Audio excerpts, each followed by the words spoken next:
The honourable member for Yukon will have his 5 minutes of response. Well, thank you, Mr. Speaker. And first, I'd like to start by saying I thank all members of Parliament for engaging in this debate.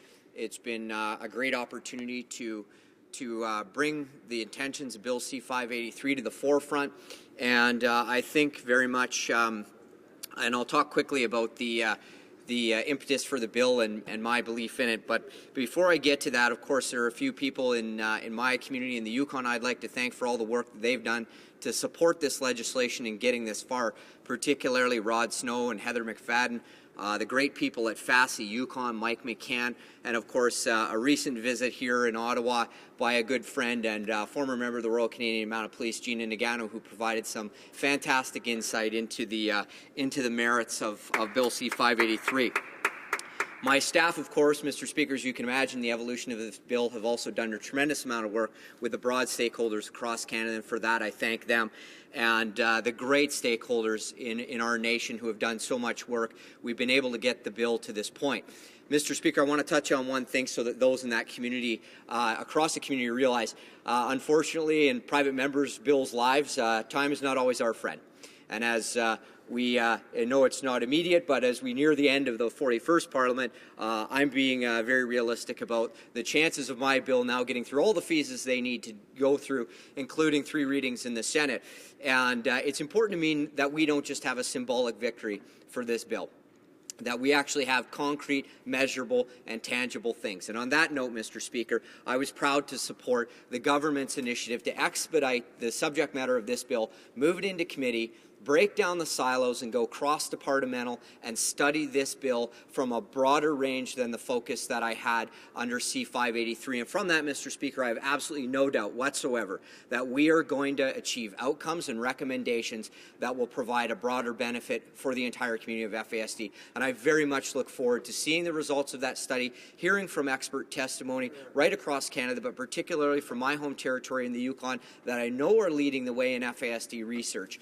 And I'm looking forward to that. I know the recommendations are going to be concrete. I know they're going to be solid. I know they're going to be beneficial to the entire community. And I know, without exception, we're going to build on the great work that we're already doing as a government, take those recommendations, come out with an action plan that will invariably improve the lives of people living with FASD in Canada. And I'm very excited about that.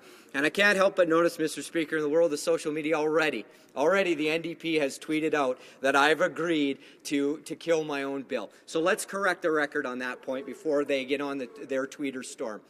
This is an important step for people living with FASD, and it's an important step for the community. And I urge the NDP, before they launch out into their social media hack job on this, that they understand that this is critical for the community.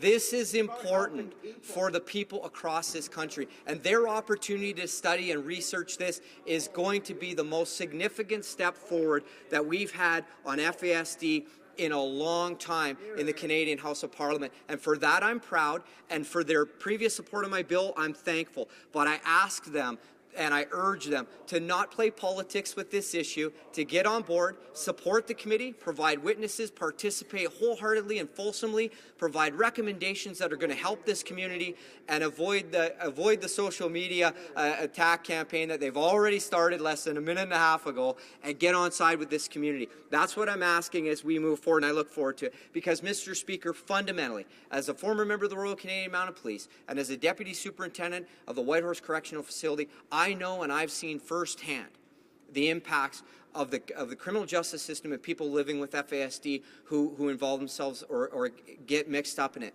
And Mr. Speaker, I believe fundamentally that the merits of my bill were sound, and I stand behind the tenets of that piece of legislation. And were it not for the time I had left, this bill would still be going forward, and I know with a good amount of support from the House of Commons. Because, Mr. Speaker, I'll leave you with this note, that I fundamentally know that our government stands behind victims and victims first, and people with FASD are victims first, and long before they ever become offenders in the criminal justice system, they're victims. And there is no other population in our country, when they take their very first breath, they're on a crash course with the criminal justice system, and that is true with people with FASD. So I look forward to bringing this issue forward on this committee, getting to great results with the subject matter experts that exist in our nation and finding concrete and real results. And I look forward to everybody in this place participating wholeheartedly in that study so we can improve the lives of Canadians.